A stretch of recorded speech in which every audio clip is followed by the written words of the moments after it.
Ladies and gentlemen, welcome to another episode of Let's Taste with the Intrepid Wino. My name is James Scaresbrook and thank you for watching. I'm excited to be tasting my first wine made by a friend of, I guess, the podcast of the Vincast that I host, who I met at Rootstock a few years ago now, I think.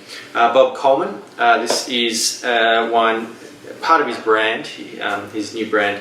Frankly, this was made by Bob. Or Bob made this, frankly Bob made this. And I caught up with Bob when he was in Melbourne recently and we did some swaps. So he gave me a bottle of his wine, I gave him a bottle of mine from last year. Hope he enjoys it. And this is one of the wines that he was showing around town. This is a blend of Riesling, Petit Verdot and Merlot from the 2016 vintage. Recommended retail, I've seen it online. I think on the Drinks, DRNKS website, drinks.com, for $22. So not a very particularly expensive wine. It's under a Crown Seal. I'm unsure if it is a sort of pet nat sparkling wine or if it's just under a Crown Seal. But let's crack it open and see what it looks like. No, it seems like it's still wine.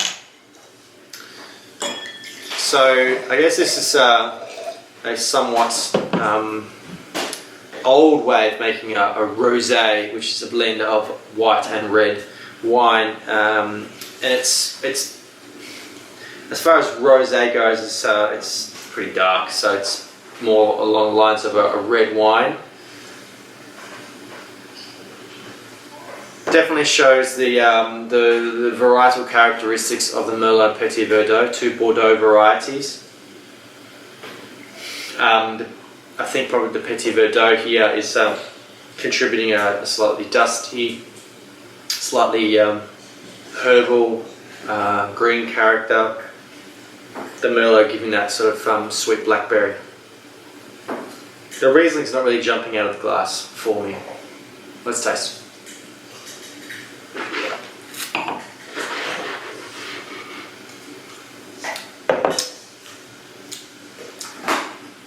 Quite dry, fairly lively, very soft, fresh fruit.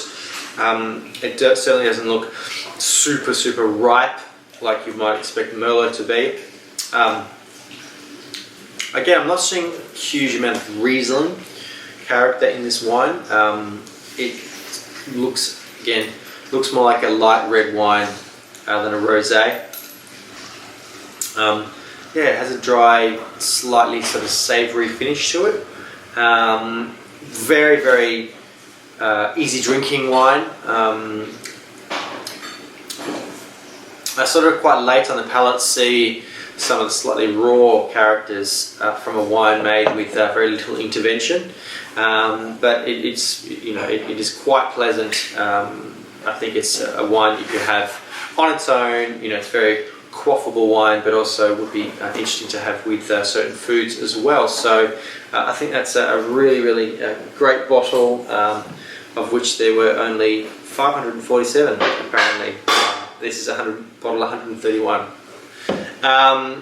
So yeah, pretty good, $22. Yeah, if you like light red wine, I really recommend this.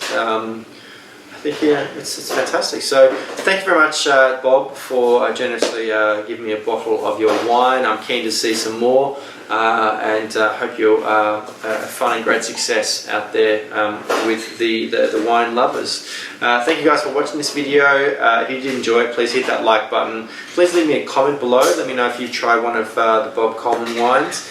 Make sure you subscribe to the Intrepid Wino YouTube channel for many more videos, some like this, some different, and share this video on social media. Please follow me on social media at Intrepid Wino, and come visit me at intrepidwino.com, where there are different ways of getting in contact with me, and you can also subscribe to the Vincast Wine Podcast. But guys, until next time, cheers!